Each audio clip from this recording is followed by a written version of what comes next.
Rob Hopkin. I am a pediatrician and a geneticist, and I'm going to be talking about Fabry disease.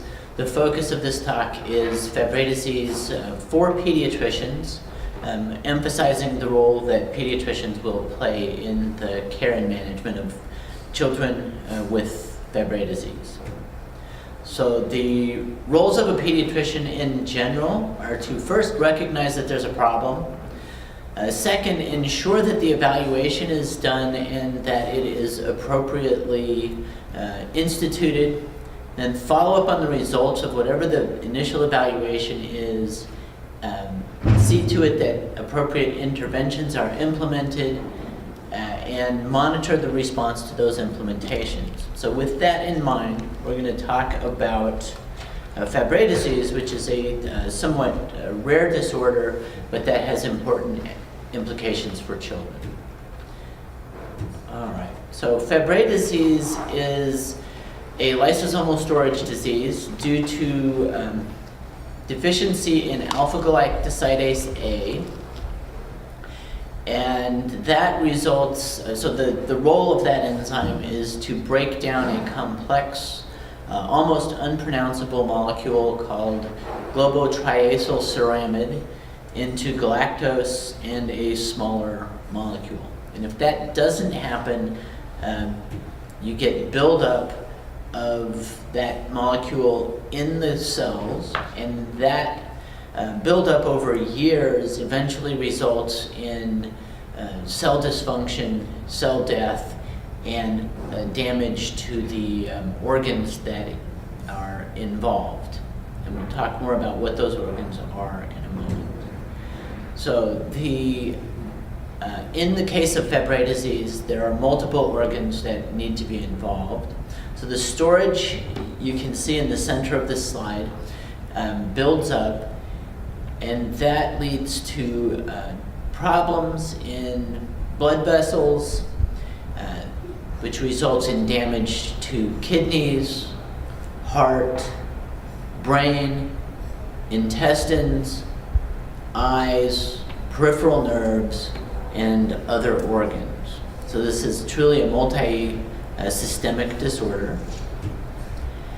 Some of the features of Fabry disease that we look for on physical exam, you can see on this slide. So the purple spots on the lips, hands, and belly button of these patients are called angiokeratomas. They are vascular abnormalities. They don't blanch with pressure, and they do stick up a little bit on physical exam.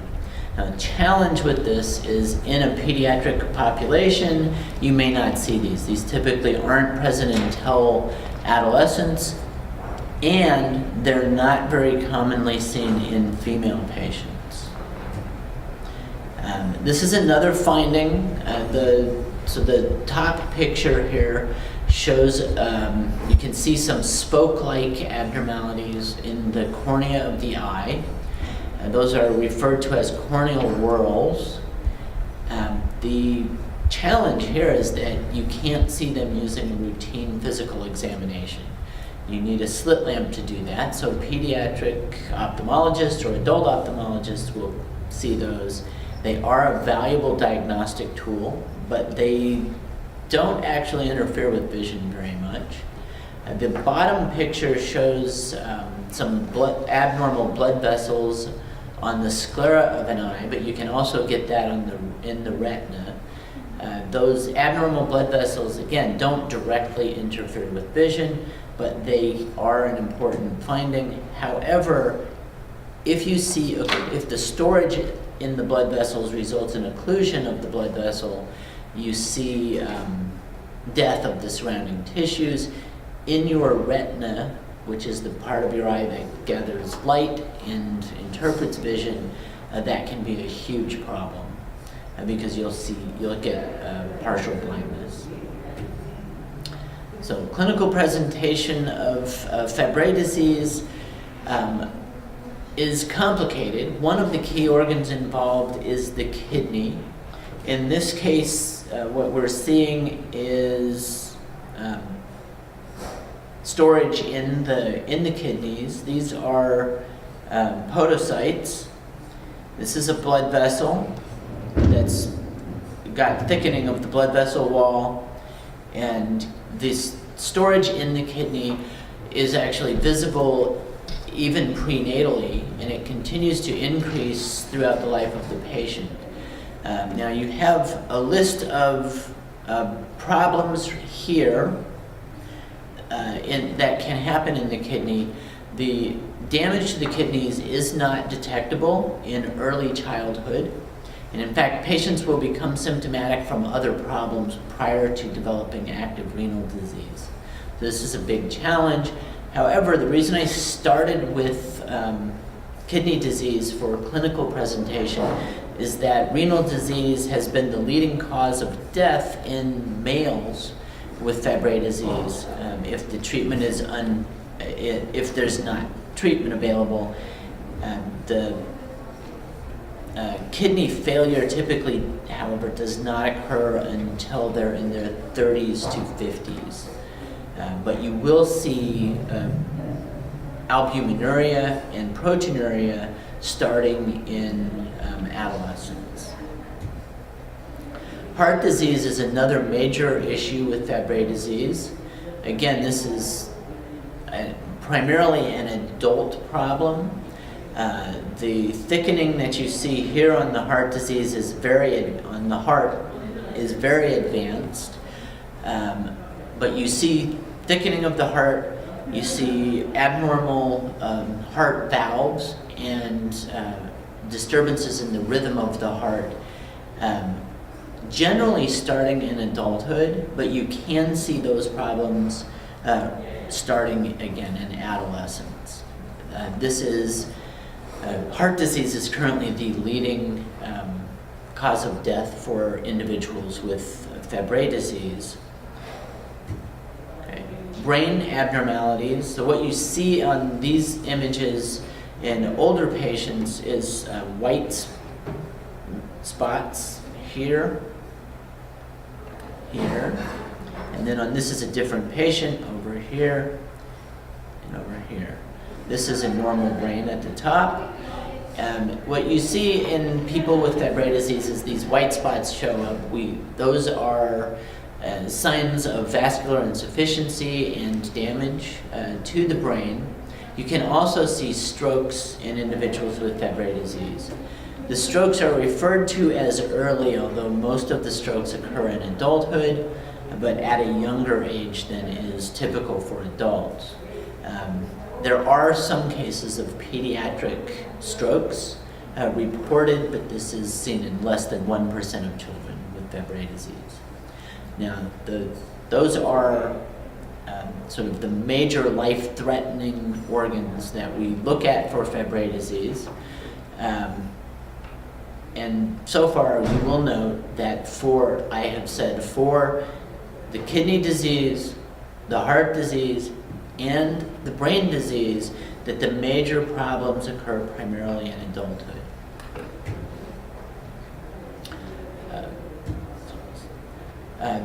Now, this is an image of results for quality of life.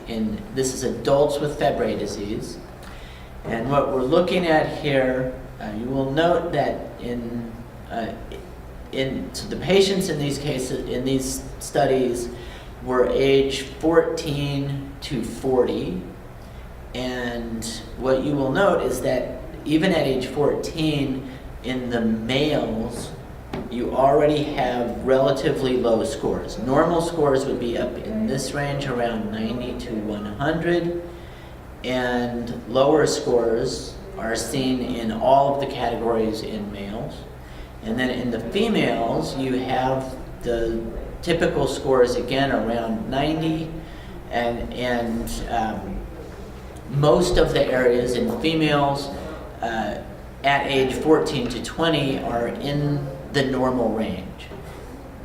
However, what you see with females is a decrease over time, such that the scores are normal in the 14 to 20-year-olds and nearly the same as the men in the later adulthood. Survival in patients with Fabry disease is also impacted. If you look here at the males and you come down to the 50% survival range, that is happening right around age 50. This is untreated Fabry disease. And in females, it's a little bit later, but you still lose a significant amount of life and of quality of life. So, now that, again, adult manifestations, what we're reviewing right now is just overall. This is starting to get into implications for children. So the onset for symptoms in this slide is about 10 years of age on average, and that is a retrospect. We'll talk a little bit more about age of onset later on. And then if you look over here at the start of treatment, and this slide was data from 2006, but we just re-looked at this, and it hasn't changed, at least not appreciably. And the average age for starting treatment for Fabry disease is right around 38 to 40 years old. That is potentially a problem for a disease that's continuously adding to the damage of your body, to your body. So one of the roles of the pediatrician is to make sure that we recognize Fabry disease at this point, where the symptoms are having their first onset, and that allows us then to do something about this disease and hopefully prevent the more serious complications that are happening out here. You will note that the age for renal problems, heart problems, and strokes comes right about the same age as the initiation of therapy. Again, that is not ideal. So far we've talked about some of the physical features that we can see, but those may not be visible in childhood. We've talked about the major life-threatening problems associated with Fabry disease, and those happen in adulthood. Now we're talking about, well, when should I think about Fabry disease? And this is going to be things that will happen more in pediatric age range.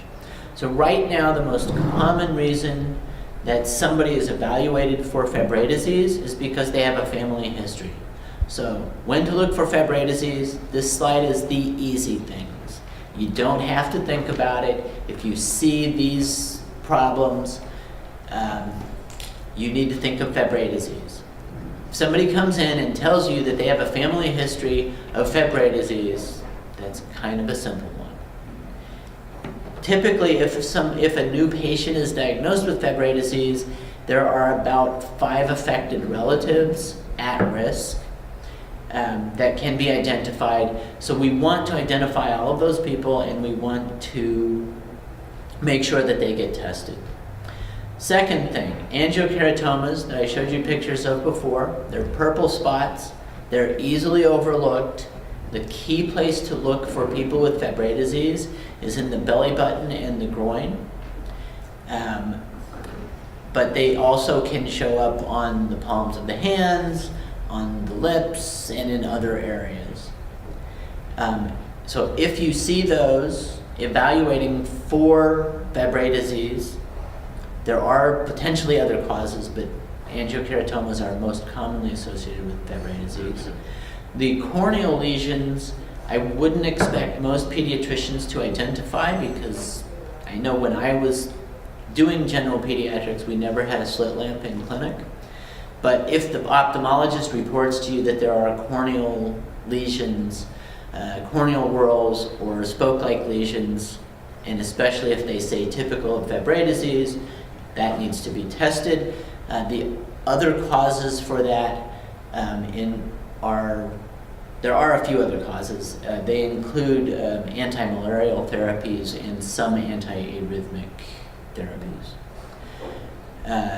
Abnormal tissue biopsy. So if a child has a kidney biopsy or a skin biopsy, and inclusions are noted suggestive of a storage disease, that would be another reason to test for Fabry disease. Those are easy, straightforward. You should never miss those. Okay, when to think of Fabry disease? A little bit harder, but times when it should cross your mind. So if a child has proteinuria and you have no cause, Fabry disease is not at the top of the list, but it's one of the things that might be involved, and it's an important one because there's a specific treatment for it.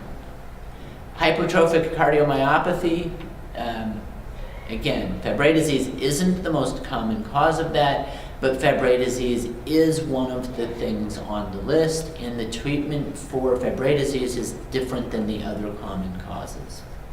Early onset stroke, only 3 or 4% of early stroke will be related to Fabry disease, but it is an important cause. That will generally, the strokes will generally be in adults, but at a relatively young age. You can start to see proteinuria and hypertrophic cardiomyopathy in adolescents.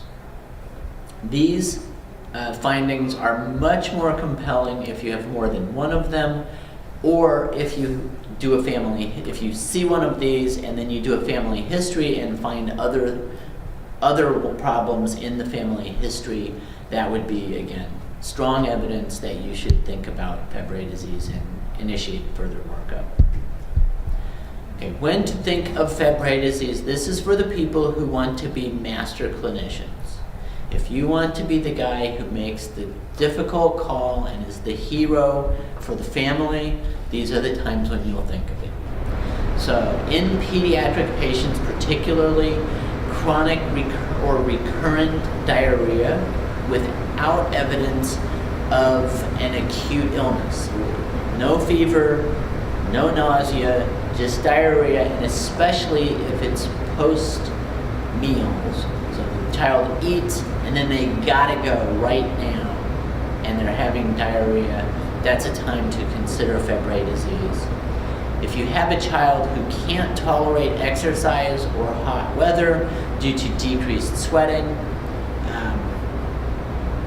think of Fabry disease in addition to things like ectodermal dysplasia. Chronic fatigue is very non-specific, so that by itself probably doesn't warrant testing.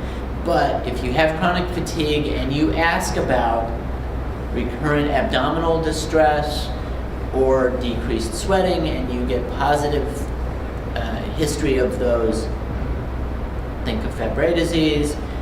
Family history, but not specifically dating that family history of Fabry disease, but if you get a family history in a child of early strokes, renal disease in multiple individuals, or of heart disease, and especially if that's accompanied by pain in the hands and feet, either in the child that you're evaluating or in the affected family members, you're going to look very good if you think, oh, this could be Fabry disease. Now, Fabry disease is a fairly rare disorder. The classical form of Fabry disease, which is what you're worried about in children, is only about 1 in 40,000. But it does tend to cluster, so if you have one family, you're likely to have more than one patient. Now, if you think of Fabry disease, how do you confirm your diagnosis? So there's a little bit of a difference between boys and girls because this is an X-linked disorder.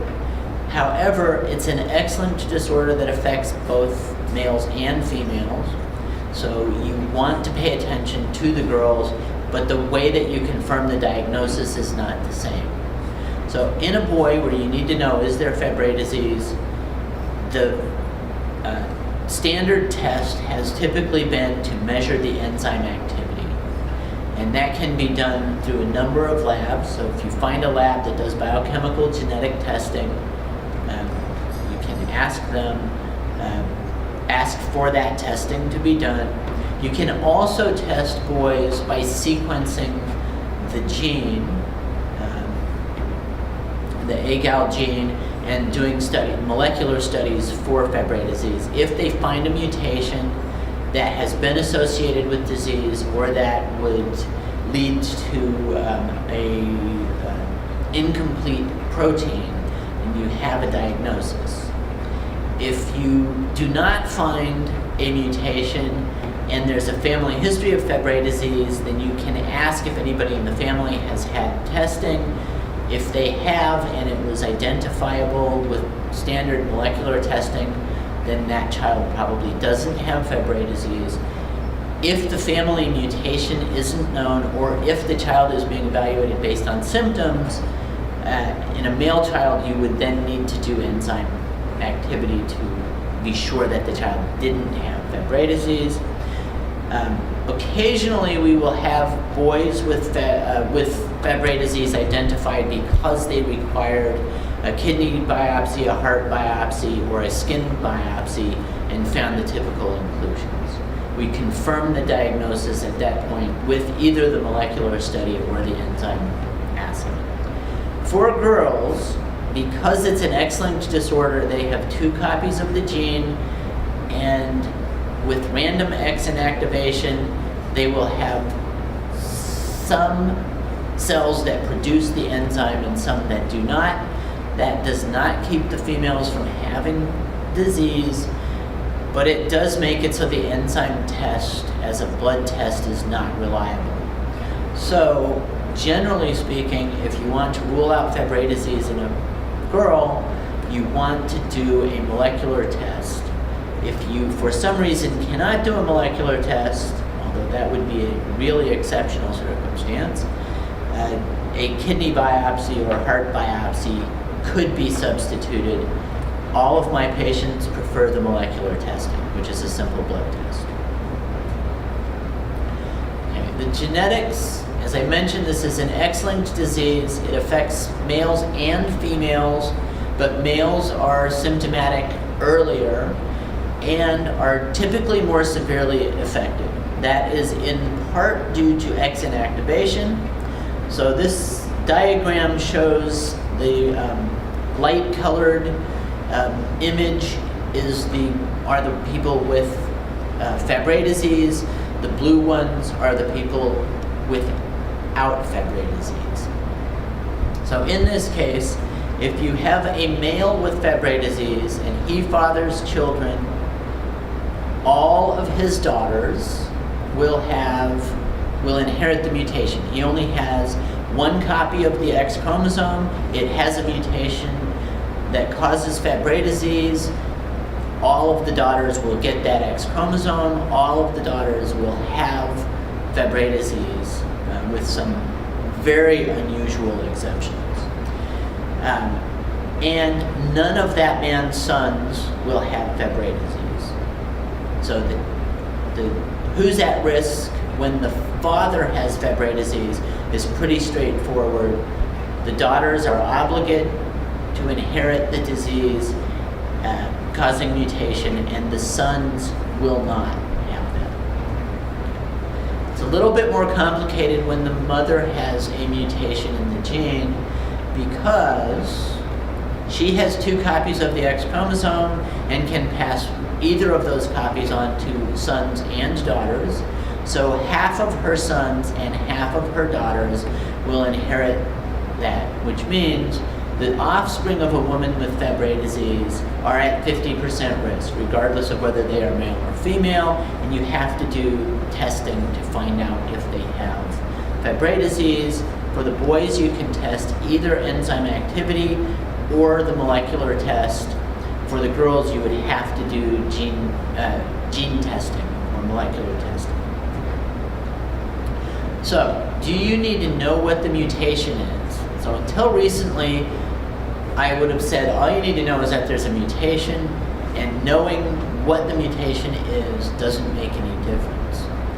Fabry disease occurs in 1 in 40,000 individuals for the classical form, but More recently, people have started doing newborn screening for Fabry disease in some places. And they found something that's a little bit troubling.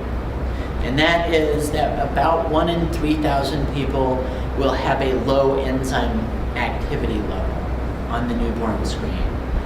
Some of those people will have non-classical Fabry disease that tends to present later in life, but will eventually result in either heart disease, kidney disease, or stroke, but usually does not have the pediatric problems of pain and GI symptoms.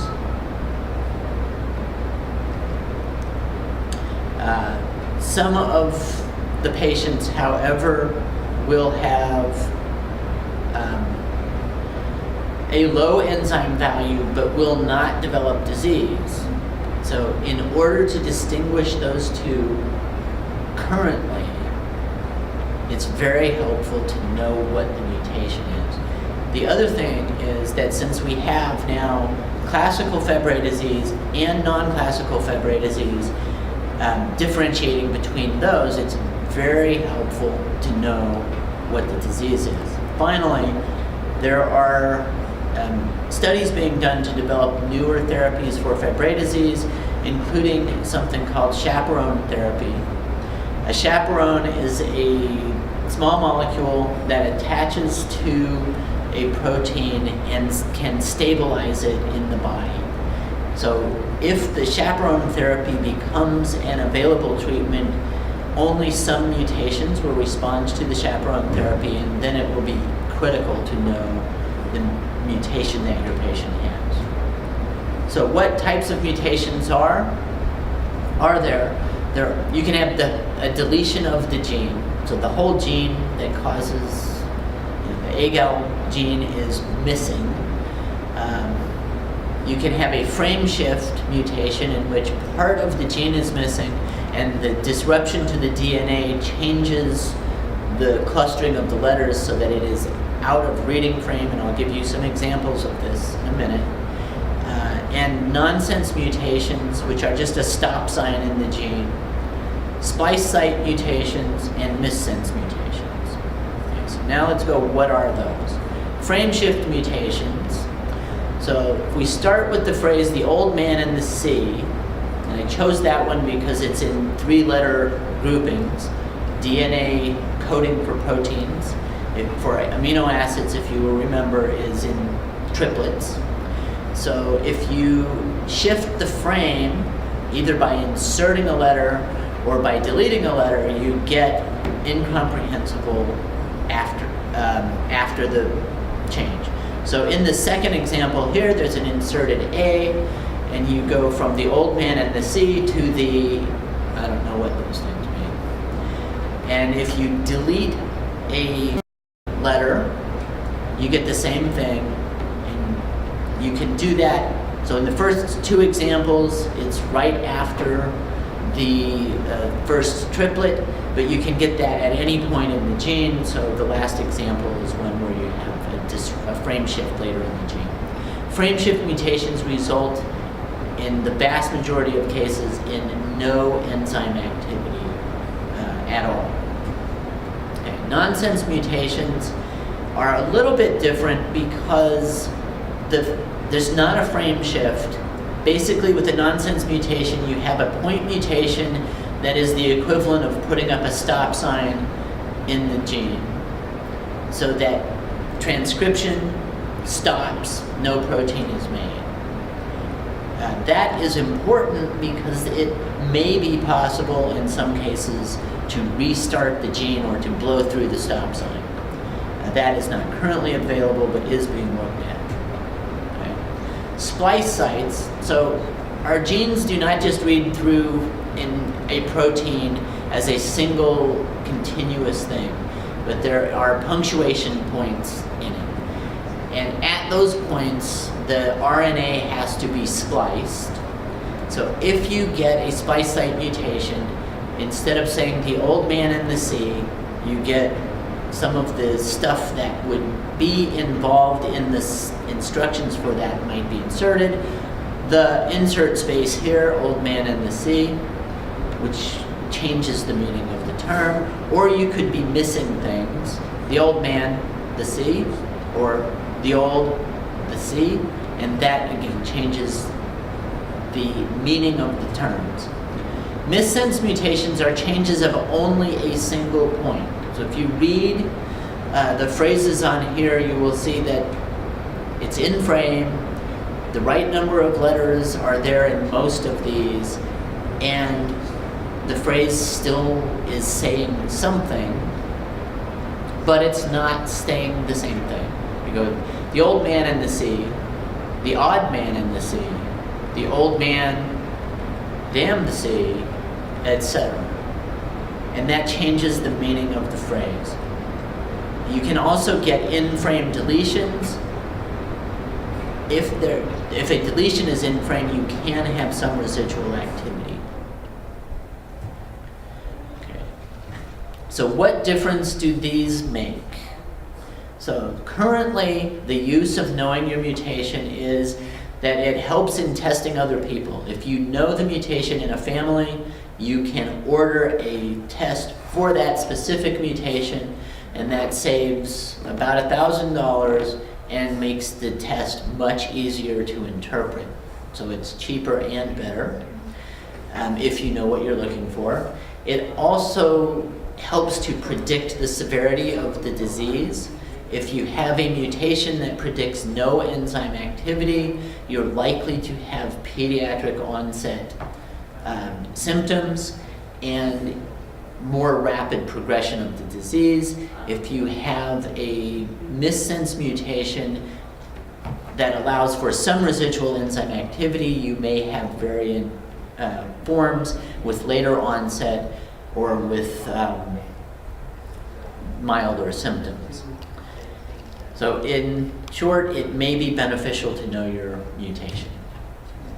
So the X inactivation that we've mentioned a couple of times, if the X inactivation is skewed, meaning that you, instead of having a random selection of X's that are a mix of the one with the mutation and the one without a mutation, you have only one copy active.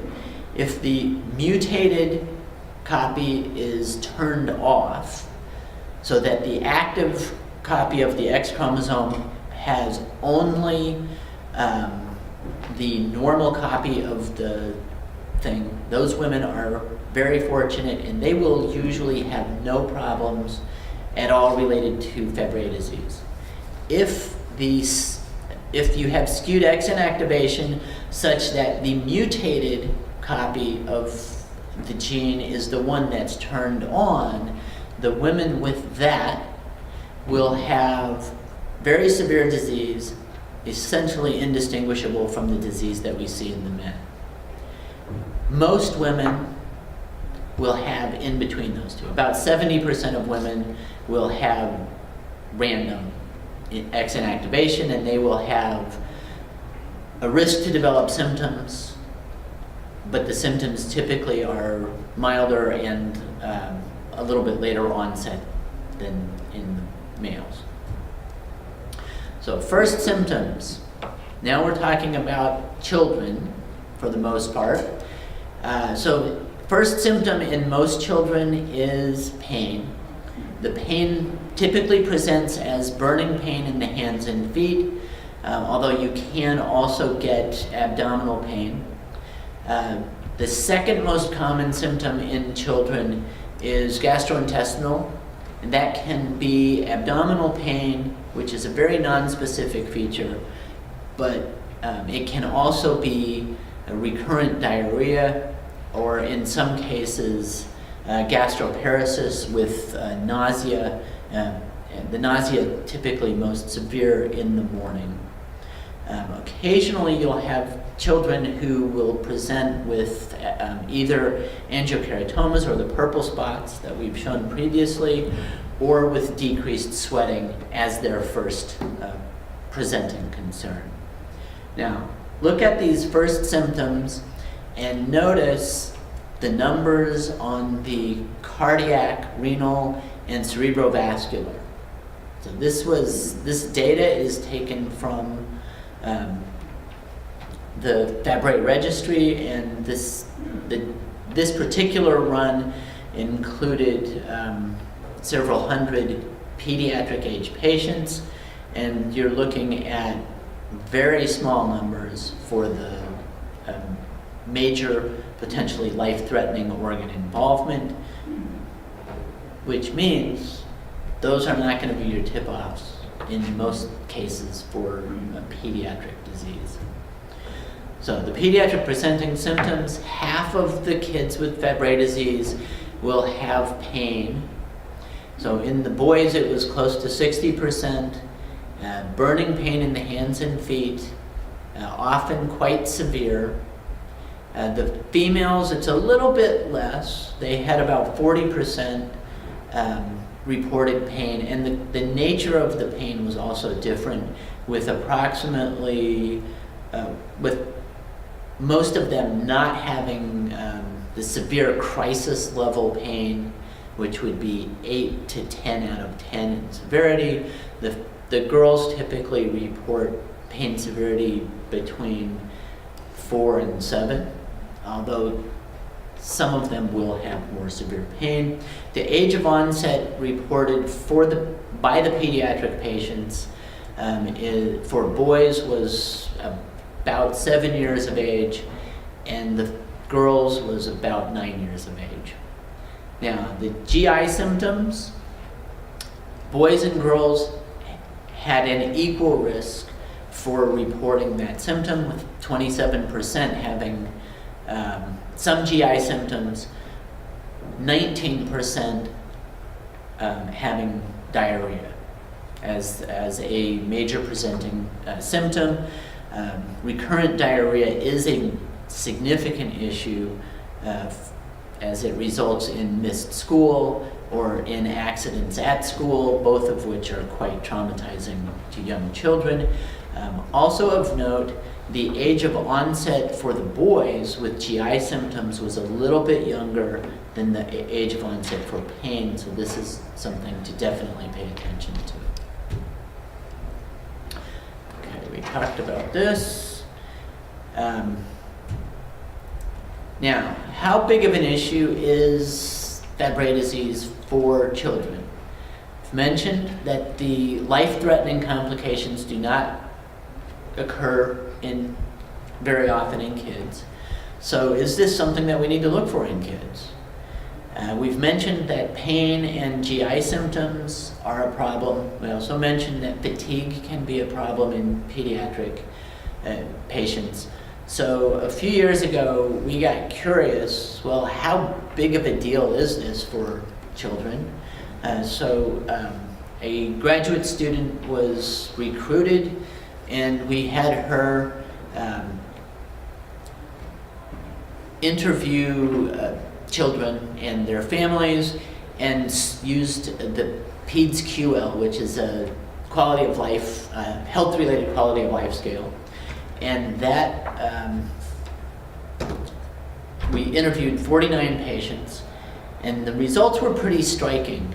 If you will look down here on the p-value column, a p-value of 0.05 or less is significant. And what you will notice if you look down there is that in all of the categories, there was a significant impact. And in fact, this is clearly not only statistically significant, it's clinically significant in affecting the quality of life of the children. And this is combined male and female, but the statistics were significant when we broke it out and looked at boys and girls separately as well. So the brain findings in pediatric patients, so I showed you pictures of the findings in some older adults with Fabry disease, and we had those white spots. Those white spots can show up as early as age 7. They are, however, not typically present at that age. They are quite common going into early adulthood, and there aren't good studies showing how early those show up. Pediatric strokes can occur, but they are quite rare. In the most recent study of pediatric Fabry disease that is available with a large population, there were 352 patients. None of the pediatric patients had had strokes. However, in the population that I care for in Cincinnati, we have 3 patients who are currently adults who had well-documented strokes at between ages 9 and 18. I am aware of at least a dozen additional pediatric strokes. So they can occur, but they are probably less than 1% of the pediatric population. Okay. Treatment. So in the United States, there is only one treatment currently approved for Fabry disease. It is enzyme replacement therapy. The recommended dose in the US is 1 milligram per kilogram every 2 weeks. And enzyme replacement therapy is helpful, but it is not a cure. It is also a lifelong treatment. It requires an IV infusion, and the time for the infusions is typically between an hour and a half and 4 hours, depending on the patient and how well they tolerate that. Now, one of the things that has been noted is that if you start treatment early, you get better impact of the therapy. You get more complete clearance of the blood vessels, you get better impact on slowing the progression of damage to the kidneys, of damage to the heart, and better opportunity to either prevent or decrease the pain and gastrointestinal symptoms as well. The therapy does still have benefit even when started late, even when started with advanced kidney disease. So don't tell adults that it's just too late for them, but we do want to identify this disease in children because we think that that's the best time to start therapy. And there's a lot of debate about what is the best age to start that, and we won't go into that with this talk. Other therapies that are being developed, chaperone therapy I mentioned before. This could be given either with the enzyme infusions as a co-administration or in selected patients with mutations that respond to the chaperone therapy. It could be potentially used as a standalone therapy. Another category of therapy that is being developed but that is not currently available is substrate inhibition therapy. So if you think of the storage in the blood vessels as being a plumbing problem, and you have a bathtub, the enzyme therapy, so say you have a bathtub and the clog, the storage in this case, would clog up the drain of the bathtub. The enzyme therapy goes in and tries to unplug the clog. It's like Drano or Roto-Rooter or something like that. It's going to open up the pipes and allow the stored material to drain out.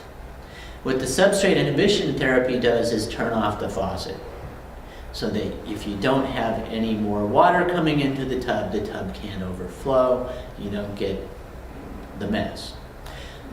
This approach is being used, is currently in clinical trials.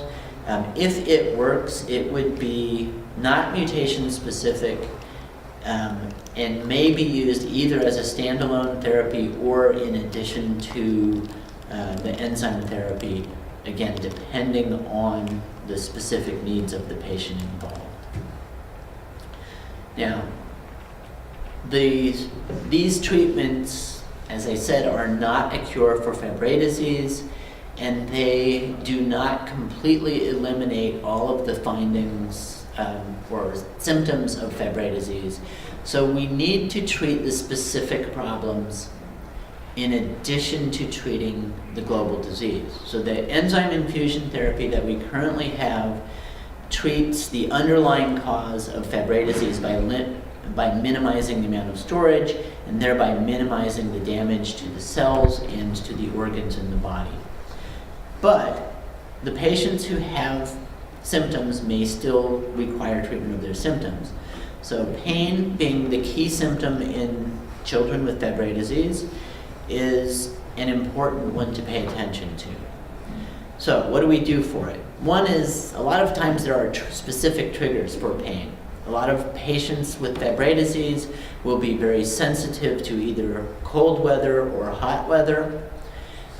They will often get pain if they push their bodies. So if we make a patient with Fabry disease go out and run the mile, it is very likely that they will experience pain from that. We need to avoid those triggers and allow the patients to opt out of the things that we know are going to trigger pain. It is important to recognize that the pain in Fabry disease responds poorly to conventional analgesics. So using, and the most common ones, ibuprofen, being one of the most common, is a bad choice for Fabry disease because it damages the kidneys, and this is a kidney disease. So those are not the ideal choices. And narcotic pain medications will help with pain management in a severe crisis situation, but they are not good for long-term maintenance of pain control.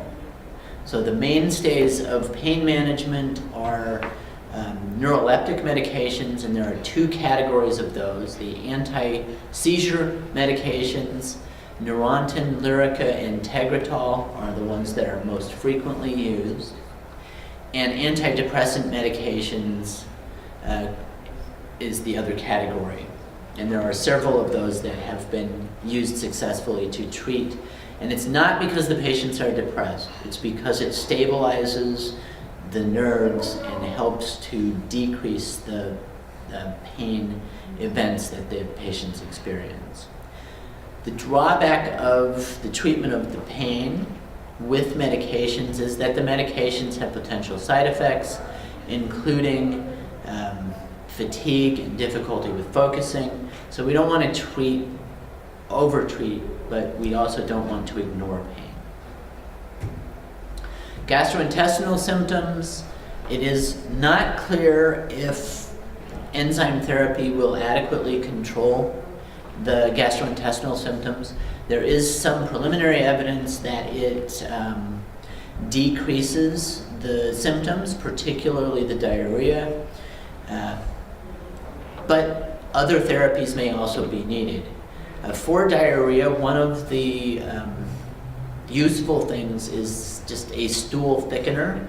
So Questran, which was not developed for this purpose, but it binds water, and if you take Questran and it binds up the loose water in the stool, it doesn't completely eliminate the stool urgency, but it does allow enough time to get to the bathroom and not have an accident, which is important to the patients. For the patients with gastroparesis, which would manifest primarily as nausea, promotility agents such as metoclopramide can be useful. For the severe nausea, peppermint oil can also be an effective therapy in some cases. I've also had a number of patients report that eating a healthy diet that's high in vegetables, low in fats, helps them. And it is important, because gastrointestinal complaints are very common in children, to look for other causes of the gastrointestinal symptoms, and if identified, treat those causes. Okay.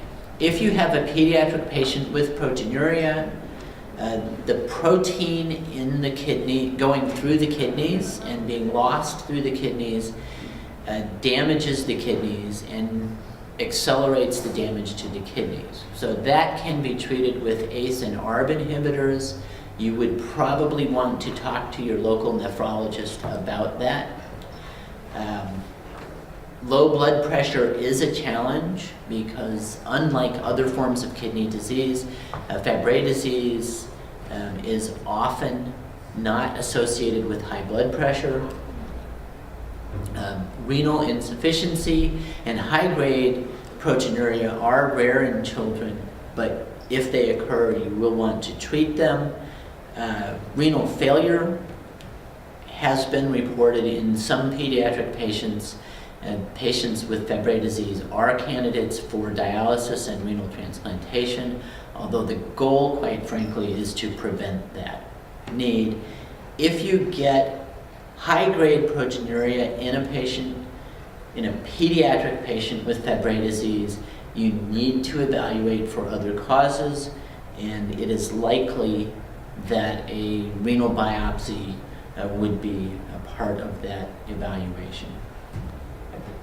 So other symptom management, symptoms of cardiac disease are quite rare in pediatric patients, but there are some who have heart valve insufficiency and will require medications. It is possible that a pediatric patient would have symptomatic bradycardia or tachycardia, although that again would be quite unusual. Hypertrophic cardiomyopathy happens in about 1% of pediatric adolescents, usually looking at late adolescence. Symptom management for cerebrovascular disease, very rare in pediatric patients, but in adults, we would treat this with anticoagulant therapies, which would include potentially aspirin, but other anticoagulants may also be used. And acute management for stroke is the same as for other causes of stroke. If you have a patient with Fabry disease, you need to make sure that the patient and family know when to call, and that immediate institution of therapy is essential. So symptom management, quality of life.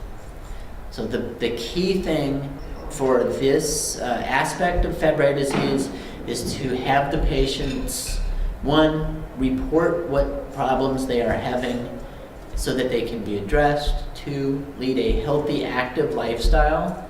Have realistic goals. So I have had some patients who had, for example, pain associated with Fabry disease.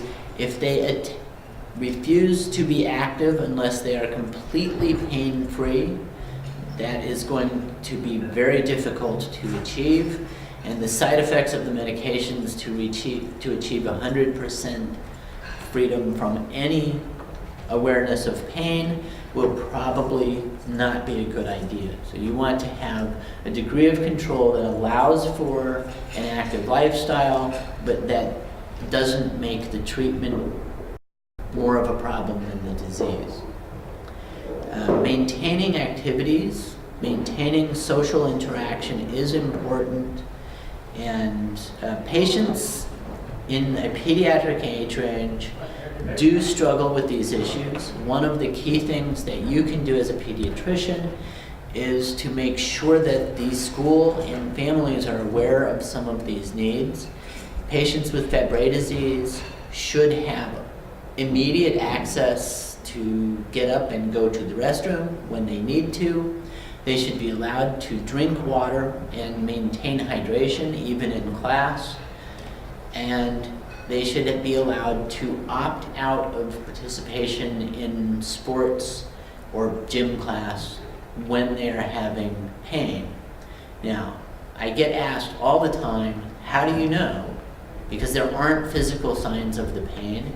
And the answer is, I just have to trust the patients. Are some of the kids going to take advantage of that? Probably. But the pain is severe, the pain is real, and we can allow them to take advantage of it once in a while. If it gets to the point that they're really overstepping the bounds, then you may need to talk to them. Okay. Treatment for females is a little bit different than treatment for males. So in my male patients, I typically, if the mutation that they have predicts classic Fabry disease, I typically recommend that they consider starting therapy even without any symptoms at about age 10. If they have any symptoms, even if they're mild, I start at the time, before age 10, I start therapy at that point.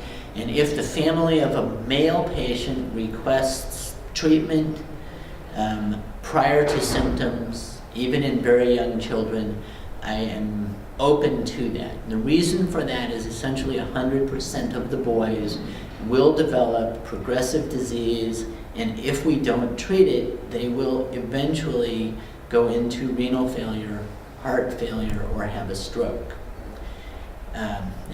And early, especially if you've had relatives die from that disease and you want to prevent that from happening to your child, that's a reasonable goal. Earlier institution of therapy has been shown to be safe. It makes sense to at least open up for that discussion. Females are a little bit different because we expect about 15% will have no disease, and then a significant percentage of women will have later onset disease with problems only starting in their 40s or 50s, and some of them will not have any serious, some of those will still not have any life-threatening complications. So I do not have an automatic, you should start therapy here for asymptomatic females. Now, females who have symptoms should have the same policy as the boys. If a girl develops pain and she's only 6 years old, she should be put on therapy. If she develops recurrent diarrhea and she's only 5 years old, she should be put on therapy. Same as the boys. Anybody with symptoms should be put on therapy. On the other hand, if a female patient has no symptoms, typically what I do is recommend monitoring, and you have to monitor in the most sensitive ways that are available. This is a little bit problematic right now, but looking for any signs of kidney disease, any signs of heart disease, in addition to the pain, the fatigue, the gastrointestinal symptoms. Now, if a female with a strong family history of Fabry disease comes to me and wants therapy and is asymptomatic, what do I recommend? My recommendation is not going to be universal. This is Dr. Hopkins' opinion, but I would want, if I can, to get either a kidney biopsy or some detailed but not readily available assessments for biomarkers before initiating therapy in an asymptomatic female. That's not because I don't believe in treating the females, but it's because I don't want to treat people who aren't going to develop disease. Right now, the mutation status for females is not adequate to predict who will get therapy, who will develop symptoms and who will not. Whereas the mutation status for the males is generally adequate for predicting who will develop disease and who will not. So, recommendations. Boys with classical Fabry disease beyond age 10, consider starting treatment. Girls, it is not clear unless they have symptoms. Symptomatic boys and girls should be on treatment. Monitoring is also essential. So if you put somebody on therapy for any disease, you should ask them how they're doing and see if your therapy is hitting the mark. So if you treat otitis media, you go back and you look in the ear. For Fabry disease, you have to monitor and make sure that you're hitting the target. How do we do that? So the needs change with time. Follow-up evaluations for people on or off treatment should include renal assessments. Current standards for that include calculated GFR, which is the filtration rate of the kidneys, a measurement of creatinine, quantitative measurement of urine protein and urine albumin, and that should be accompanied with a urine creatinine measurement so that you can calculate a albumin creatinine ratio, which is the most sensitive way of assessing kidney health that we have at the moment. Heart evaluations should be done in the pediatric age range because of the low frequency of significant heart disease. We don't do every year assessments of the heart. We do every 3 to 5 year assessments of the heart. And assessments of brain function or of doing MRIs to look for the white spots on the brain are controversial. There are people who recommend that, but there are also no clear decisions that will be based on that information. Pain, I recommend using a validated pain scale if you can. So the BPI, or there are a number of other pain scales. Always ask your patients about GI symptoms, and if they say yes, they have them, get the details so that you can tell if the symptoms are stable, getting worse, or getting better. Again, use of a validated scale is preferred, and I also like to use quality of life scales to monitor my patients.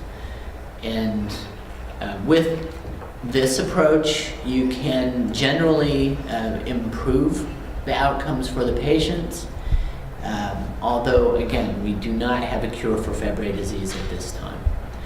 The long-term prognosis, I wish I could tell you if we started all of the boys on therapy at age 10, how would they do? But since the therapy was approved in 2003, we don't have data on what happens to pediatric patients who have been on therapy when they're in their 30s, 40s, and 50s. So we'll have to keep our eye on this for a while to get that information. Thank you.